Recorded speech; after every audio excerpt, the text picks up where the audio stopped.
Man, this episode was brilliant. Black Clover, episode 161. That's what we're going to talk about in this one. This is anime with A stars. Hold tight.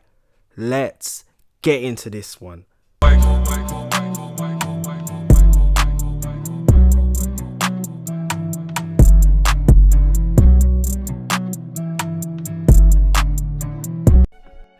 I'll be dropping a few videos on this episode, so make sure you subscribe and check out my video on the preview episode 162. But anyway, in this episode it starts back with Yuno's flashbacks and it shows Yuno's growth and character development of how he was able to bond into his team, how he was able to start making friends. So how him seeing his friends just there lying down on the ground, defeated, some of them dead, KO'd, finished, it affects him. It cuts into him.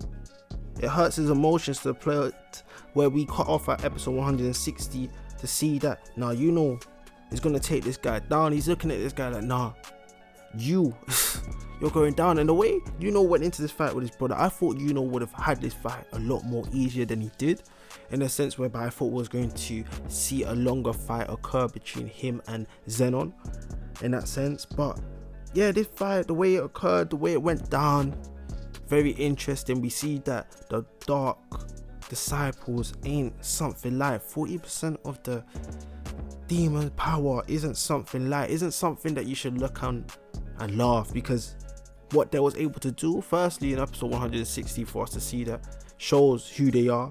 But also this fight showed Yuno's development, showed how Yuno was very skilled. He was fighting a foe that was giving him a bit of trouble, but at the same time was able to take his friends away. It shows Yuno's heart, that he still cares and he's still focused on his teammate, and it shows how much he has grown into the role of vice captain of the Golden Dawns. But of course, this fight lets us see how Yuno needed to use his spirit blade, right?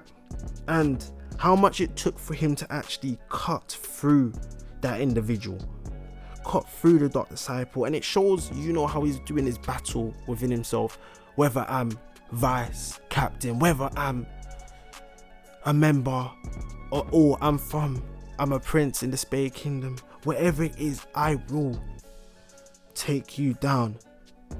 And Yuno alliterated that and continued with that throughout the episode. So this episode showed a lot of character development, showed a lot of growth in Yuno particularly. I like how the episode focused on Yuno, how the episode focused on how the Dark Triad and their ability, and we got to see that. I was thinking, where on earth did this smoke guy go from, the other member, the person that was doing the smoke thing? I was thinking, where did he go? But it shows that the rest of the Golden Dawns were actually there. I thought there was somewhere else and they was going to actually come in, but it showed how interesting it was in the fact that these people was able to keep going, even though they was fighting a foe that you could say was above them, a foe that was stronger than them.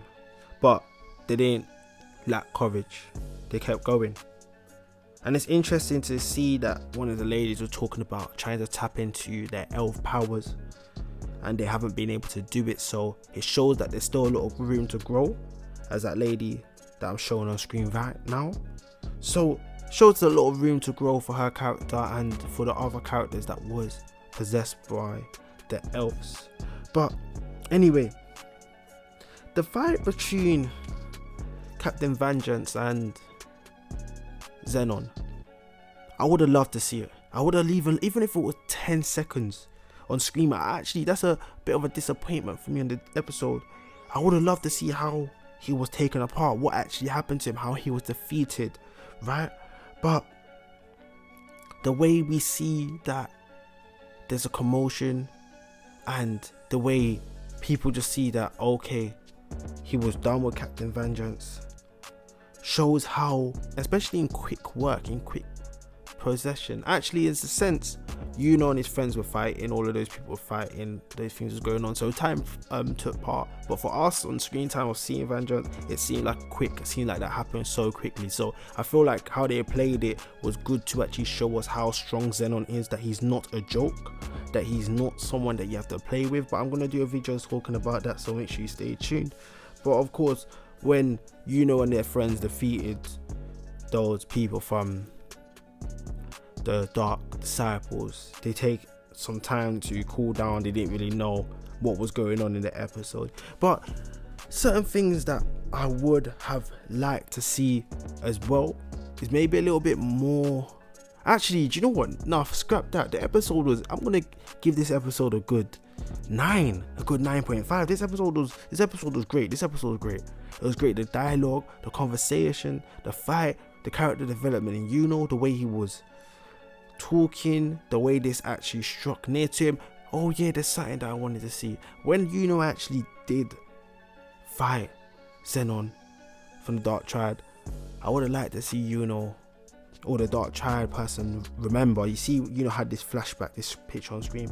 I would have liked to see that the Dark Triad person, Zenon, noticed realized him that, oh, you look familiar to the King of the Spade Kingdom. And it's funny and it's ironic that person that was fighting for the Dark Disciples brought that up. So I wanted to see more of that play. I thought, because does look like his dad, he has the same hairstyle, the eyes aren't the same, but it would have been interesting for when Zenon looked at him, that Zenon noticed that and said, oh, you look very familiar.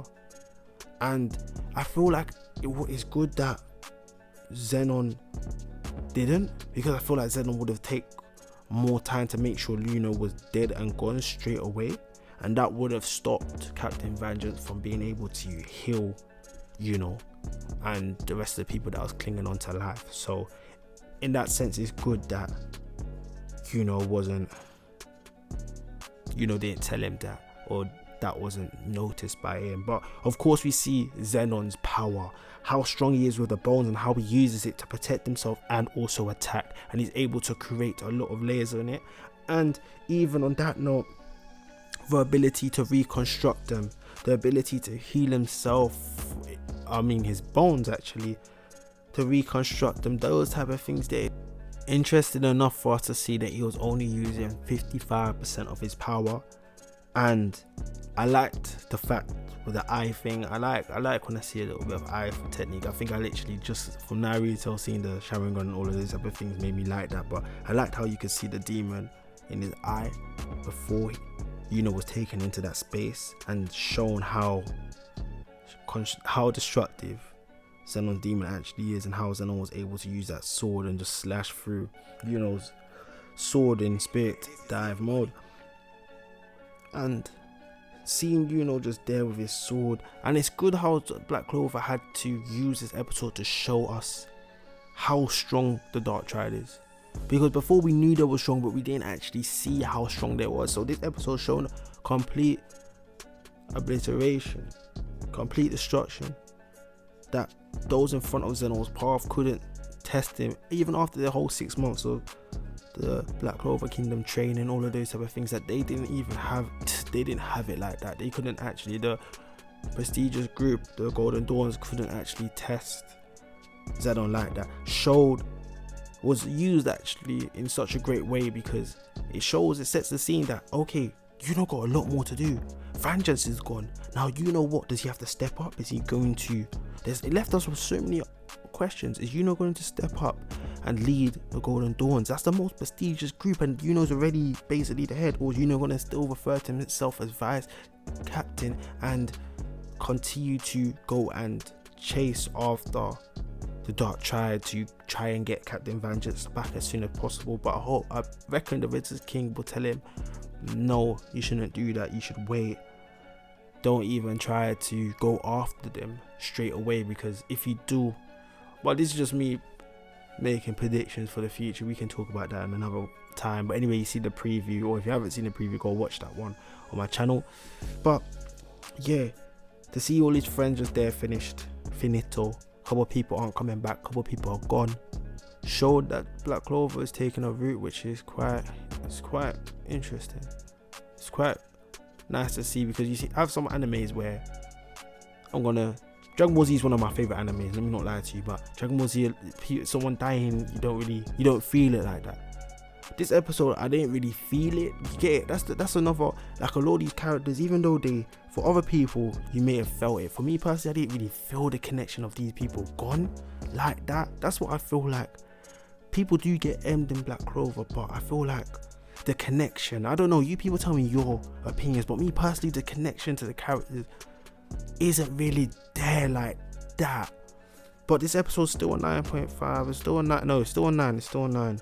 But I feel like when it comes to characters dying, that could be something looked at to make sure that they have more of a backstory, that you actually feel it. You get it. You see some animes where your emotions will start boiling, will start flaring up, and you'll feel the emotional connection. You're just like, no, how dare that character get killed? Why? Nah, you know them ones there, like for example, like Ruto when Neji got killed. Those type of things there.